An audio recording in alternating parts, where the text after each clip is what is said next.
Good morning, everyone. Today I'm going to talk about the physiology and pathophysiology of muscle contraction.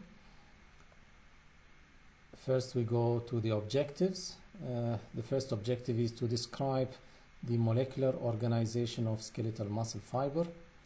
Then to briefly explain the molecular mechanism of contraction, and I will focus on the sliding filament theory.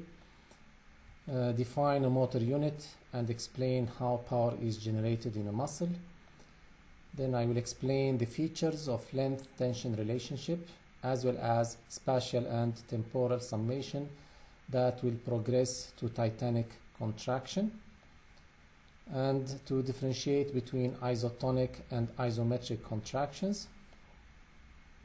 Then to briefly explain the pathophysiology of muscle injury, and finally to define rigor mortis, that happens after death, and briefly explain how it occurs. As you know, skeletal muscle or skeletal muscles in general, they are composed or they are considered as organs. Here we have one skeletal muscle, belly, or skeletal muscle as an organ. It is surrounded by connective tissue layer called epimysium, and one skeletal muscle belly is composed of several muscle fascicles, and each fascicle is surrounded by perimysium, and the fascicle itself is composed of several muscle fibers or myofibers or muscle cells, and they are separated from each other by the endomysium. And here we can see one muscle fiber or one myofiber, which is one muscle cell, and it is surrounded by endomysium, connective tissue layer that is rich in blood vessels, as well as the nerve fiber that innervates that muscle fiber.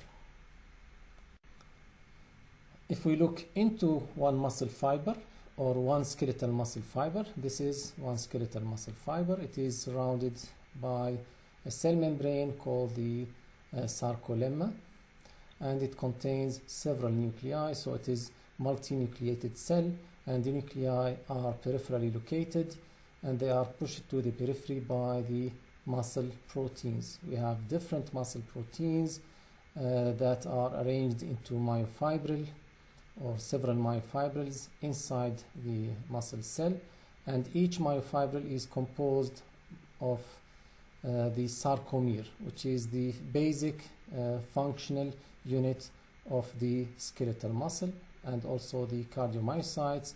As you can see here, we have different or several myofibrils. They are surrounded by the smooth endoplasmic reticulum called sarcoplasmic reticulum, and also they form the triad with the T tubules, which are invaginations of the sarcolemma that will bring the action potential deep into the muscle cell. And the myofibrils are composed of several contractile as well as regulatory and structural proteins in special arrangement that will give these muscles their striated appearance. Here we can see a portion of a myofibril, and it contains one sarcomere that extends from one Z disc to another Z disc, and we can see here the blue color, the sarcoplasmic reticulum, which is an intracellular calcium store, and the cisterns of two adjacent sarcoplasmic reticuli will form a triad with the T tubule that is, as I said, an invagination of the sarcolemma of the muscle or cell membrane of the muscle fiber. Here we can see in the lower part of the slide the arrangement of the different muscle proteins into the sarcomere. The sarcomere extends from one Z line or one Z disc to another Z line, and the Z lines are the insertions of the thin filaments that overlap with the thick filaments that are present in the center of the sarcomere. This special arrangement will give the striated muscles or the skeletal muscles as well as the cardiac muscles their striated appearance. And here we have the A band. It is the area occupied by the thick filaments, with thin or without thin filaments overlapping with them. And we have the I band, an area that contains only the thin filaments.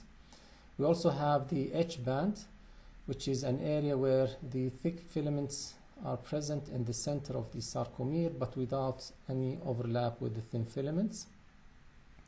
And I will explain in the coming slides the different proteins that contribute to the different components of the sarcomere. Here we can see an electron micrograph showing the appearance of the sarcomere under the electron microscope.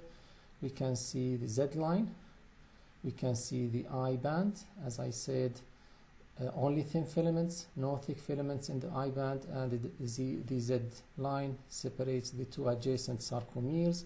And we see also the A band, which is an area that contains the thick filaments with or without overlap with the thin filaments, and an area called H band that contains only thick filaments without any overlap with the thin filaments, and the middle of the H band is the M line. As I said here, this area is an area or part of the A band where there is an overlap between the thin and thick filaments. Okay, so let's go to the different components that contribute to the structure of the sarcomere.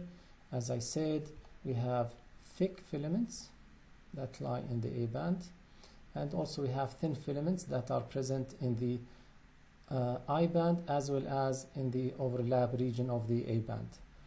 The thick filaments are mainly formed of myosin or myosin molecules.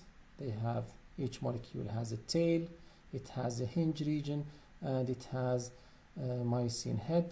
This head will bind with the thin filaments to pull the thin filaments toward the center of the sarcomere, and this happens through the sliding filament theory. And here we have the thin filament. It is a double helical structure that is composed mainly of the protein actin arranged into chain and two regulatory proteins. These are troponin and tropomyosin, as we'll see in the next slides. Okay, let's start with the thick filament. As I said, thick filament is composed of several or a large number of myosin molecules. Each molecule has a tail and a head, and there is a hinge, and at this hinge the myosin head can change its position during the power stroke to bring the thin filament or to pull the thin filament towards the center of the sarcomere to produce the tension during the process of contraction. You can see here in more clear details the tail of the myosin head, of the myosin molecule. You see the heads, and at the tip of the head there are binding sites or the actin binding sites, and also the enzyme ATPase that will break down ATP into ADP and phosphorus, and this will activate the myosin heads, will energize the myosin heads to bring about the contraction. Here we can see two molecules of myosin attached end to end, opposite to each other, and if we put many myosin molecules like this into the thick filament, we'll have this arrangement where there is a bare zone where there are no myosin heads, and we have areas where there will be an overlap with the thin filaments that contain a lot of myosin heads, and we call them the cross bridges because they are the area of contact between the thin and thick filament in the sarcomere. This is how the sarcomere or the cross bridges look like under the electron microscope. You can see those thick filaments here and the thin filaments between them, and you can see hundreds of cross bridges that attach the thick filaments to the thin filaments, and these myosin heads, as I said, are called cross bridges. Now let's talk about the molecular organization of the thin filaments. The thin filaments are mainly composed of a contractile protein called actin, and this actin is in the form of subunits called G-actin or globular actin. Each globular actin has a myosin binding site. These G-actin molecules are arranged into filamentous actin, F-actin, and then two filaments of F-actin will be arranged into a double helical strand or structure, and then we put on them the two regulatory proteins, the troponin and the tropomyosin. Tropomyosin is a filamentous protein that runs over the filamentous actin or the F-actin and covers the myosin binding site on the actin molecules. And we have another regulatory protein called the troponin complex. Troponin is composed of three subunits. We have troponin I, troponin C, and troponin T. The troponin I is the protein or the intermediate subunit that links the troponin complex to the F-actin. Troponin C is the subunit that binds to calcium, and this will bring a conformational change in the entire complex to move the tropomyosin troponin complex away from the binding site. This will expose the myosin binding site on actin, and this will allow contraction to happen if we have enough amount of ATP. Then we have another subunit, which is troponin T, and this is the subunit that links troponin complex to tropomyosin. As you can see here, we have tropomyosin and troponin complex, the two regulatory protein, and in the relaxed state or under resting condition, the tropomyosin filaments or protein is covering the binding sites on actin. If calcium becomes available in the sarcoplasm, or if the concentration of calcium in the sarcoplasm increases after an action potential in the skeletal muscle fiber, this calcium will bind to the C troponin subunit, and this will lead to conformational change in the troponin and will lead to a conformational change in the entire troponin complex that will displace the tropomyosin to uncover the myosin binding sites on the F-actin. So now the myosin binding sites are exposed, and the cross bridges or the myosin heads can attach to those binding sites. Here we can see a clearer view of what is going on. Here we have a relaxed muscle state, and in the lower part we have the contracted muscle state. And as you notice, we have the double helical structure of F-actin or the thin filament, and we have the tropomyosin covering the binding sites on actin, and we have the troponin complex. Troponin I binds or links the complex to the F-actin. Troponin C is the subunit that binds calcium, and troponin T is the subunit that links the complex to the tropomyosin. In the presence of calcium, a conformational change in the complex will move the tropomyosin away from the binding site, so the binding sites on actin will be uncovered or exposed to start the contraction. So what are the events that will translate the action potential that arrives or that is generated after a synaptic transmission at the neuromuscular junction into contraction, a process that is called excitation-contraction coupling?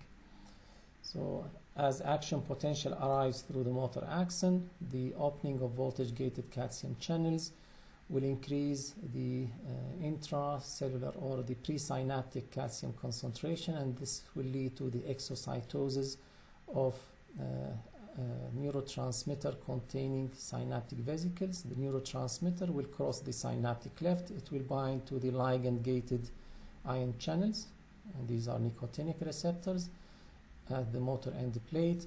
Entry of sodium will bring the muscle membrane to threshold, and now we have opening of the voltage-gated sodium channels and the propagation of action potential along the skeletal muscle fiber and down into the T-tubule and so on until the action potential will spread throughout the sarcolemma.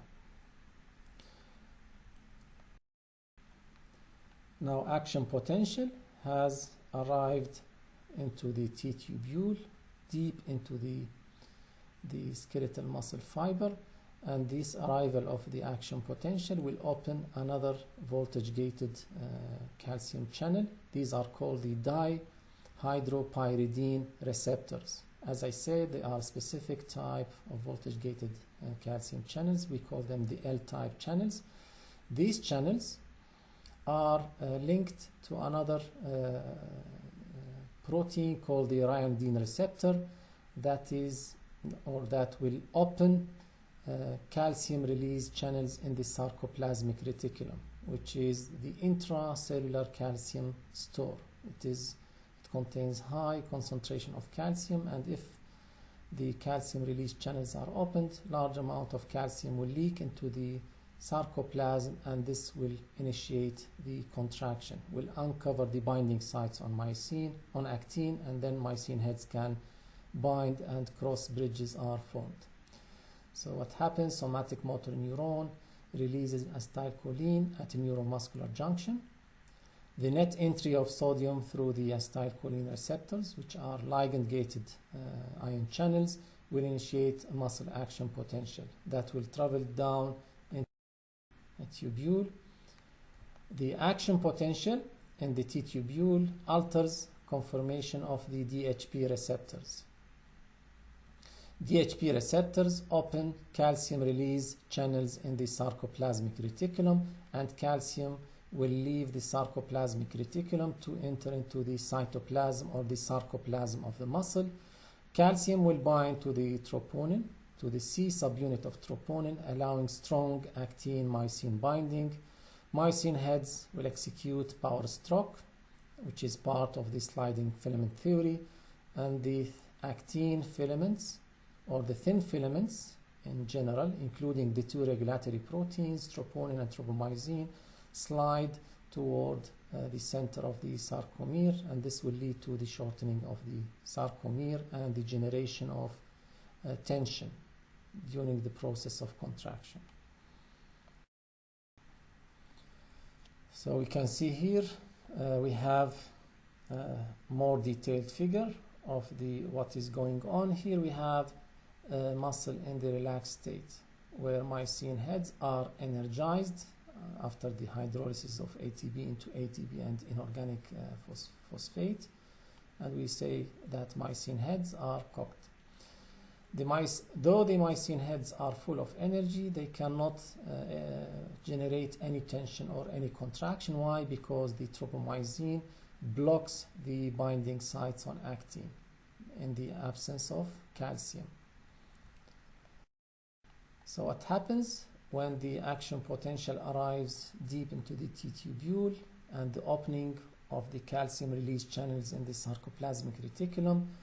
The calcium levels will increase in the cytosol, and this calcium will bind to troponin, as I said, to the C subunit, and the troponin calcium complex pulls tropomyosin away from actins, myosin binding sites. So now the binding sites on actin are exposed.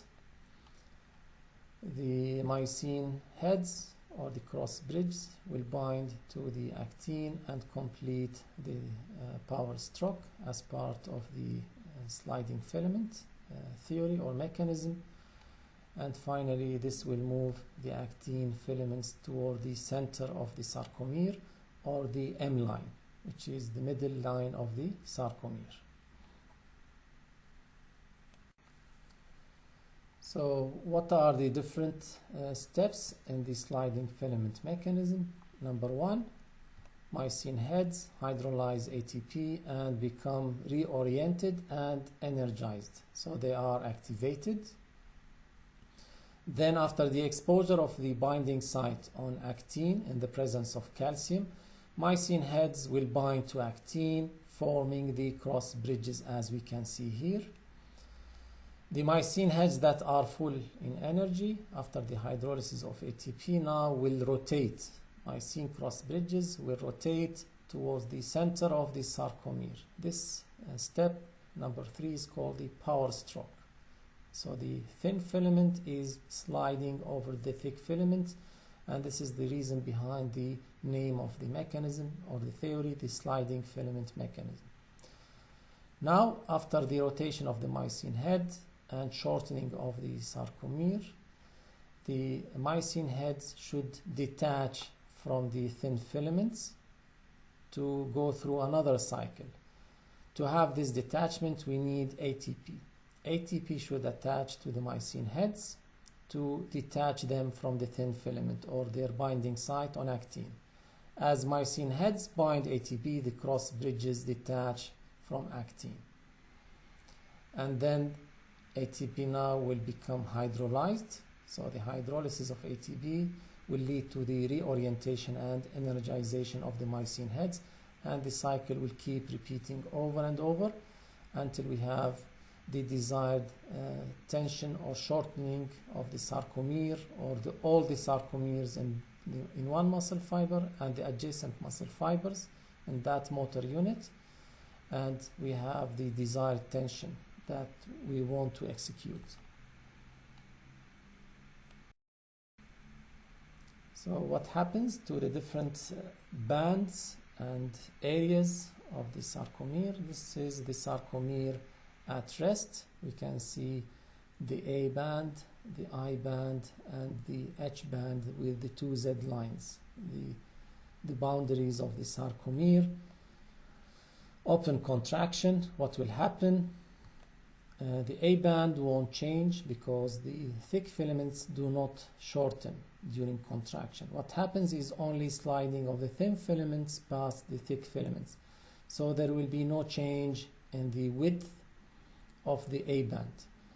The I band, on the other hand, will become narrower because the Z disc will move towards the M line or the middle of the sarcomere. So as you notice now, we have a much narrower I band.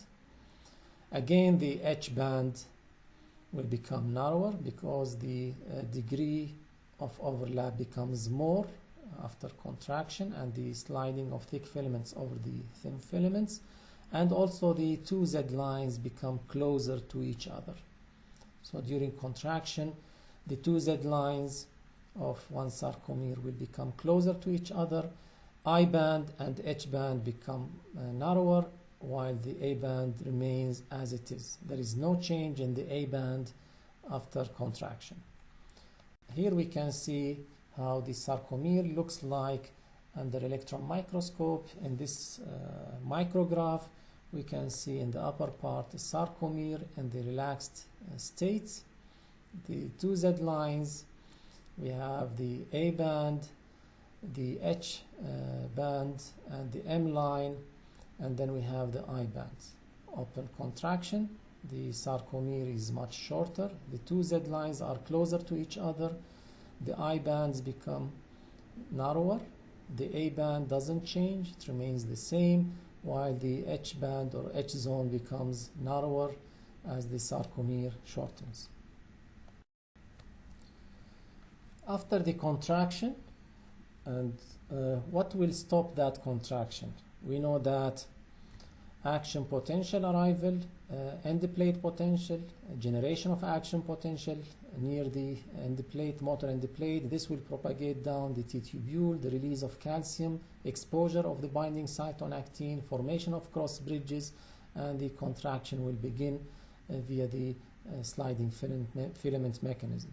Now, what will stop that contraction? Will that contraction continue forever? No, because we know very well that acetylcholine will be broken down by acetylcholine esterase, so the stimulus will disappear. Action potential in the muscle will stop or disappear, and this will lead to the active transport of calcium from the sarcoplasm back to the sarcoplasmic reticulum, and this is an active transport process that requires ATP. Removal of calcium from the sarcoplasm or the cytoplasm of the skeletal muscle fiber will lead to the return of the tropomyosin to cover the binding site on actin. So active sites will become covered, so no cross bridges interaction, or cross bridges will no longer be possible to form. The contraction will end, and this will lead to relaxation of the muscle, and the sarcomere will go back to its resting state. In the second half of the lecture, I'm going to talk about the tension or the force that is generated during muscle contraction. And then I will talk about the factors that affect the tension that is generated by a single muscle fiber and by a whole muscle, and how we can create graded tension or different forces of contraction by the same muscle. To understand that, let me talk first about the motor unit. A motor unit consists of somatic motor neuron plus all the skeletal muscle fibers it stimulates. So here we have motor cell body of a somatic motor neuron. We have two cell bodies, and we have the light green one that innervates three skeletal muscle fibers, the 1, 2, 3, and this is one motor unit. And then we have another cell body that gives rise to another somatic motor neuron that innervates two other skeletal muscle fibers. So this is a second motor unit. A single somatic motor neuron makes contact with an average of 150 skeletal muscle fibers. So the size of the motor unit varies. It could be between 2 to 4 up to 150 or 200 skeletal muscle fibers per a somatic motor neuron. And all the muscle fibers in one motor unit contract in unison. So whenever action potential comes down this green somatic motor neuron, all the skeletal muscle fibers innervated by this somatic motor neuron will contract as one unit. They will contract to their maximum as a single unit. That's why we call it as a motor unit. Here in this slide, we see how an action potential traveling down the somatic motor neuron and generating an action potential, as we can see here in the upper part of the graph here on the right side. This is neuron membrane potential measured using a specific microelectrode inserted inside the presynaptic terminal, and it gave me this recording: depolarization, repolarization, and after hyperpolarization. The release of acetylcholine into the synaptic cleft of the neuromuscular junction will cause the activation or an action potential in the postsynaptic membrane, or in the skeletal muscle fiber cell membrane, or the sarcolemma, and this can be seen here as a muscle fiber membrane potential, depolarization, repolarization, and after hyperpolarization. And this muscle fiber action potential through the excitation-contraction coupling will lead to the muscle twitch, or the mechanical activity in the muscle that is composed of contraction phase and relaxation phase. The duration of the entire twitch varies between 10 to 100 milliseconds depending on the type of the muscle. We have different durations for different muscle fibers in different areas of the body. Of course, the time between the start of action potential in the skeletal muscle fiber to the start of the twitch is called the latent period, and this is the time needed for the excitation-contraction coupling. So there is one phenomenon called the same that applies for neurons also applies for the skeletal muscle fibers, the all or none principle. As a whole, a muscle fiber is either contracted or relaxed. There is no partial contraction. whenever the muscle fiber is stimulated by threshold stimulus, and we know there is a safety factor that is always there in the neuromuscular junction, the muscle will contract. The all or none principle: at threshold, a muscle fiber will contract to its maximum extent. Muscle cell continuously generate force during contraction. There is a principle called the asynchronous cycling. The cross bridges that are present in the different sarcomeres, they cycle at different phases or out of phase. So cross bridge cycles of different myosin molecules are out of phase, which means there will be never a break of complete contact between thick and thin filaments during contraction phase. So in some areas cross bridges are there, attached and cycling. In other sarcomeres they are detached to become re-energized and reoriented and to start the cycle again. As I said, there is no partial contractions in the skeletal muscle fibers. If we increase the strength of the stimulus, this will not lead to additional tension generated by a single muscle fiber. So supra-threshold stimuli will not bring a stronger contraction in a single muscle fiber.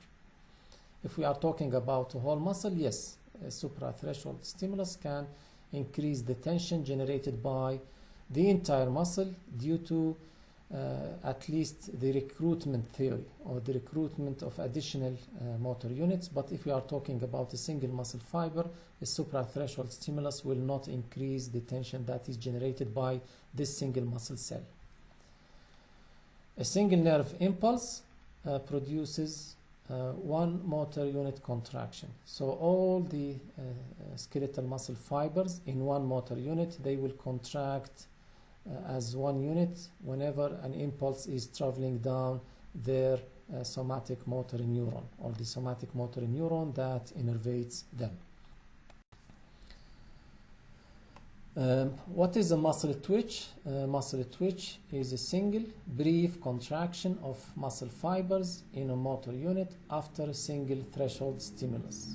So here we have a threshold stimulus that leads to a contraction of the muscle fiber or all the muscle fibers in a motor unit and then their relaxation.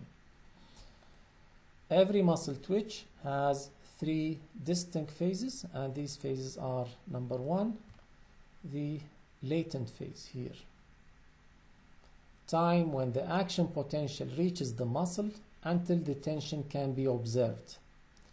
So this is the time needed for the excitation contraction coupling to happen.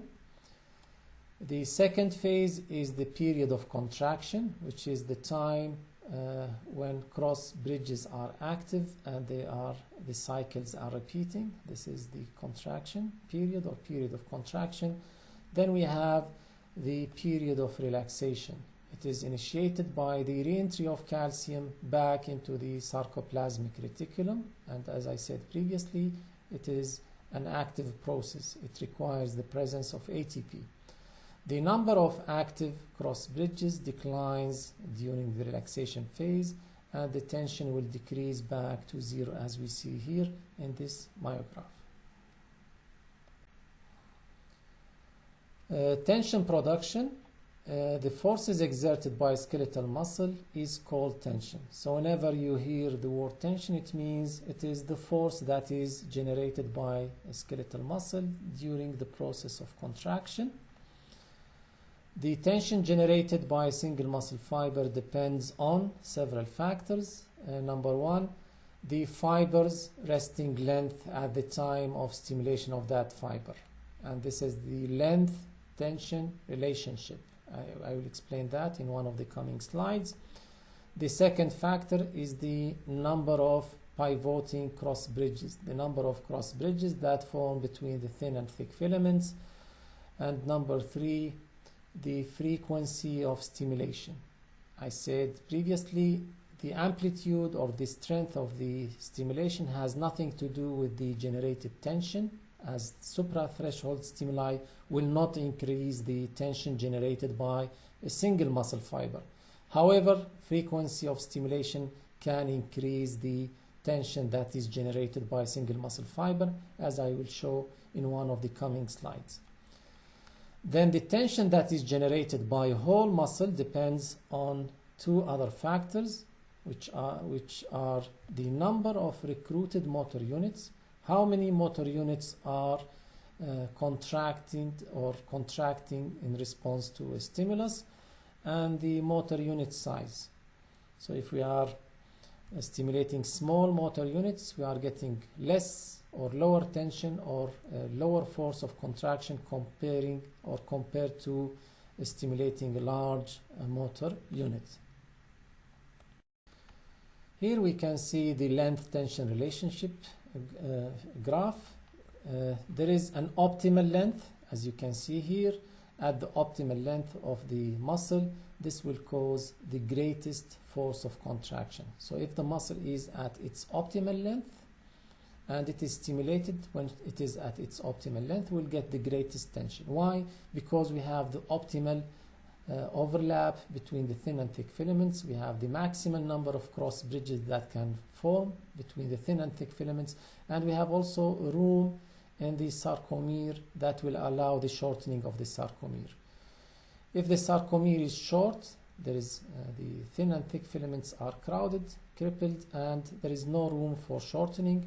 And if the sarcomere is longer or beyond the optimal length, the degree of overlap between thin and thick filaments become less, so we have less number of cross bridges that will form between thick and thin filaments during contraction.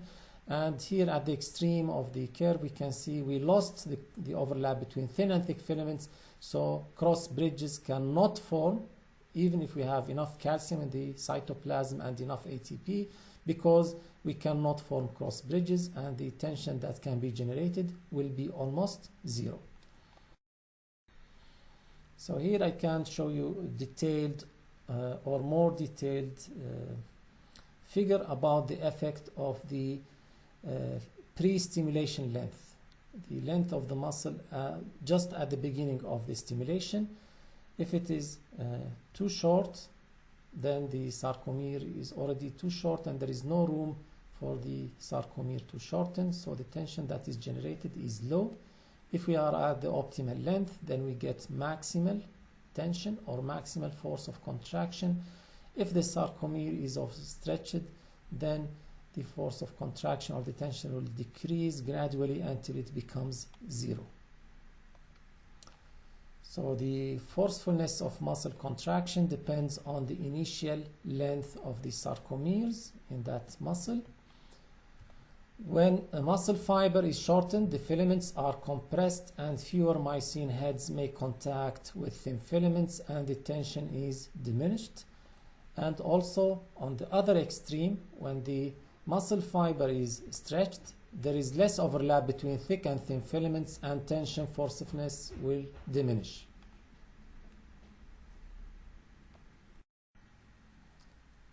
Skeletal muscles are capable of graded responses, which means variation in the generated potential.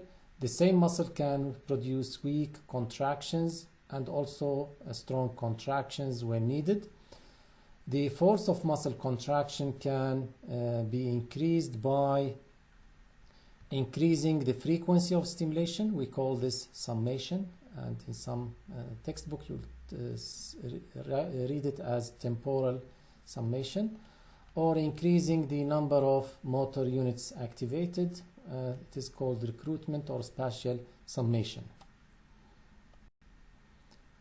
Summation is based on that action potential duration is very short compared to the duration of the contraction, as action potential duration is only 2 milliseconds, while the duration of the contraction in skeletal muscle varies between 10 to 200 milliseconds according to the muscle type.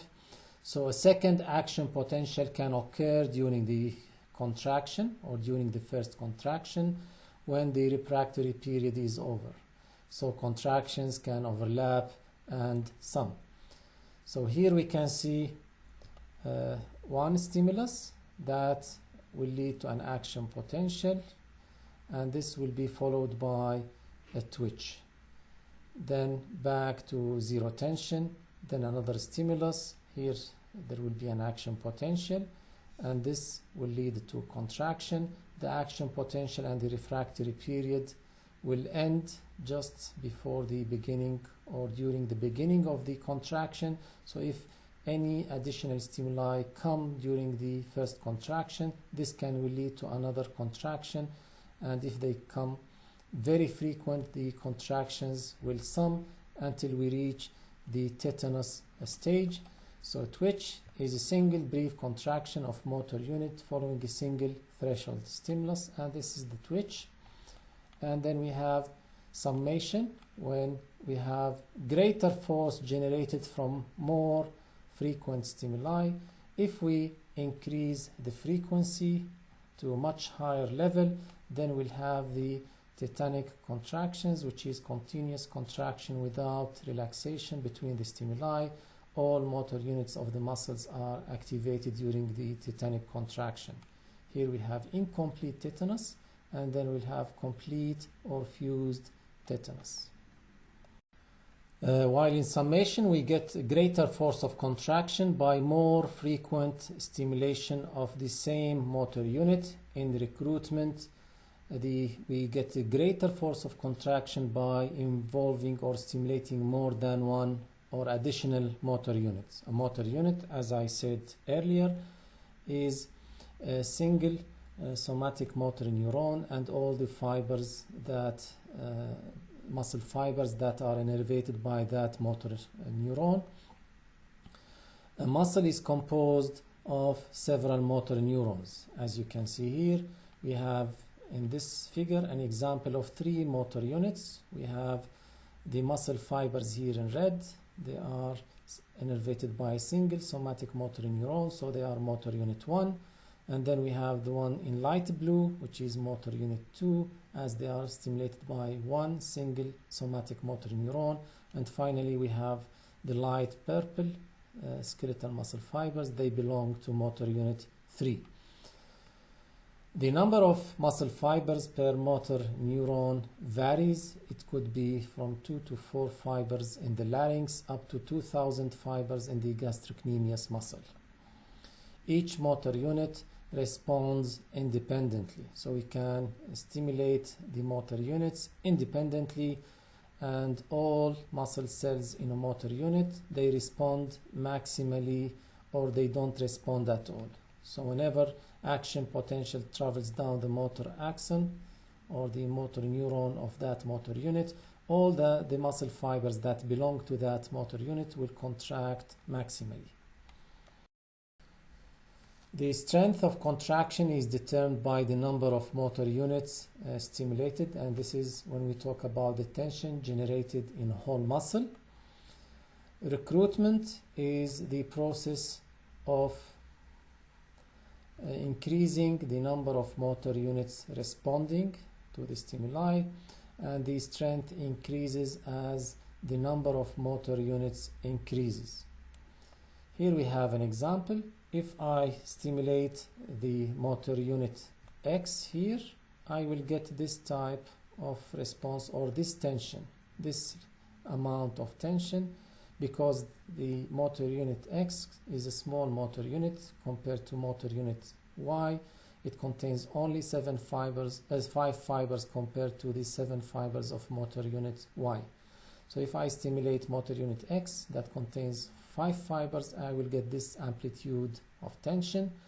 Then if I stimulate motor unit Y on its own, and as we know it contains 7 fibers, so it will produce more tension.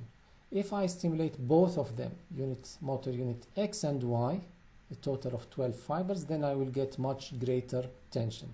So this is the concept behind getting a greater tension or force of contraction by recruiting more than one motor unit or recruiting additional motor units in that muscle. So in recruitment here we can see if we have sub-threshold stimulus, no motor units will respond. A threshold stimulus, 1 motor unit will respond. If we give submaximal stimuli, we increase the number of motor units that are responding to the stimuli.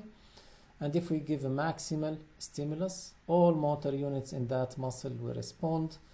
If we add supramaximal stimuli, or subsequently we stimulate that muscle, the whole muscle with supramaximal stimuli, all the motor units respond, and we don't get any additional tension as we compare to the maximal stimulus, because in the maximal stimulus case all the motor units are contracting, so no spared motor units to be recruited with supramaximal stimuli.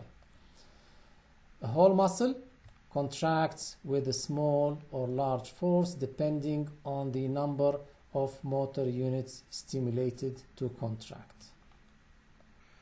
When we talk about the recruitment, the concept of recruitment, we should know the size principle. What does it mean?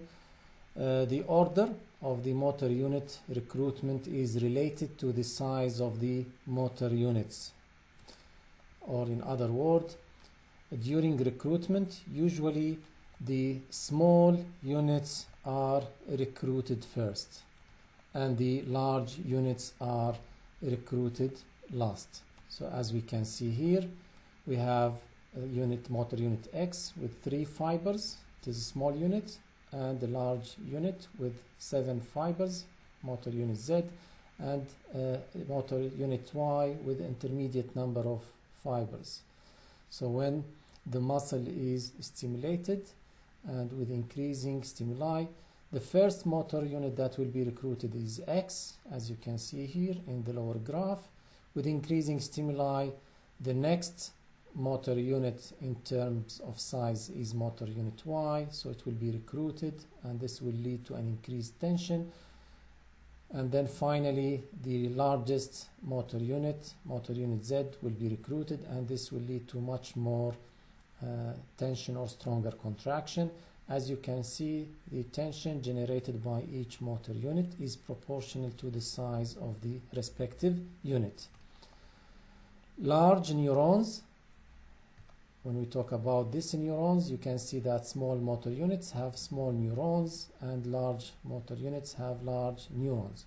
So large neurons are more difficult to depolarize to threshold. They require greater synaptic input here in the spinal cord.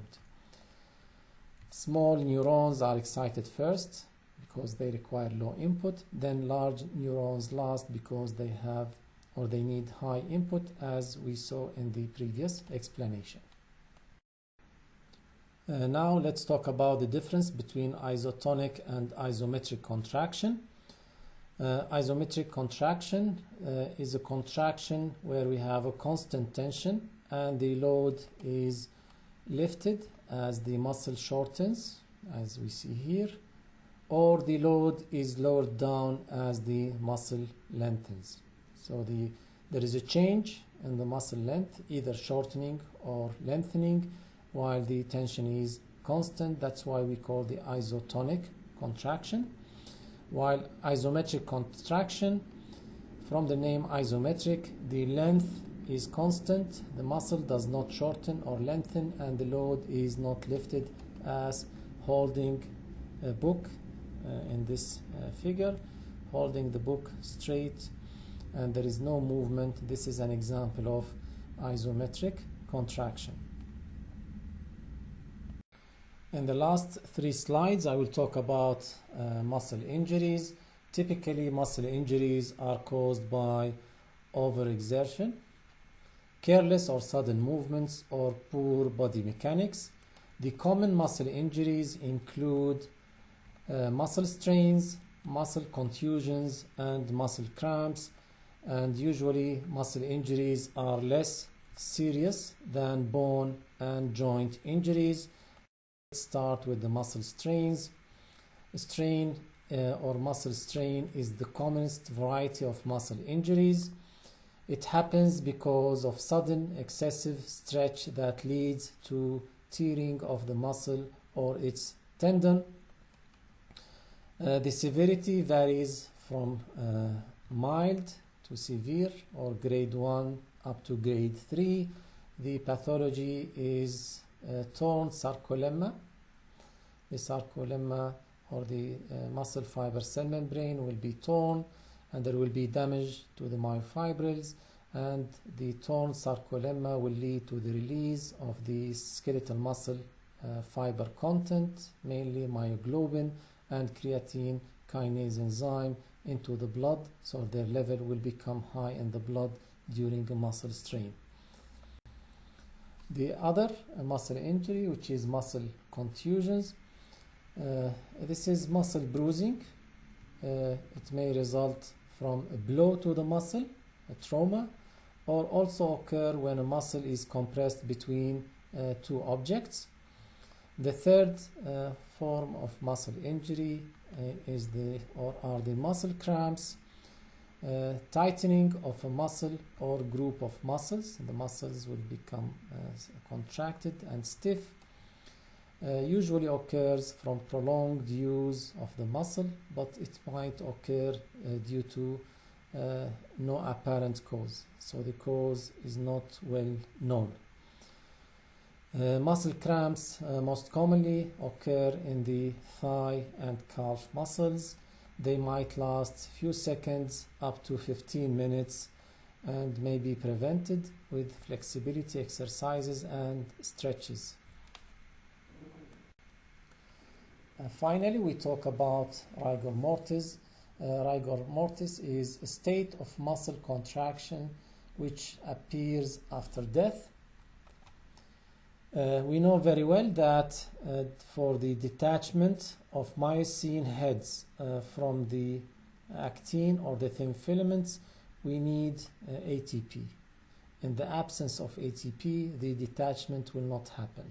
So myosin and actin remain attached because ATP is no longer available after death for the detachment of actin and myosin. And also another factor is the lack of ATP will result in an inability to actively transport or send calcium back to the sarcoplasmic reticulum in order to cover the myosin binding sites on actin by tropomyosin. Rigor mortis usually disappears after 15 to 20 hours when the proteins will start the process of denaturation, and usually rigor mortis or the duration of rigor mortis is variable depending on the environmental temperature where the cadaver is present, and if we know the factors or the environmental factors at the time of death, this can help us to determine the death time.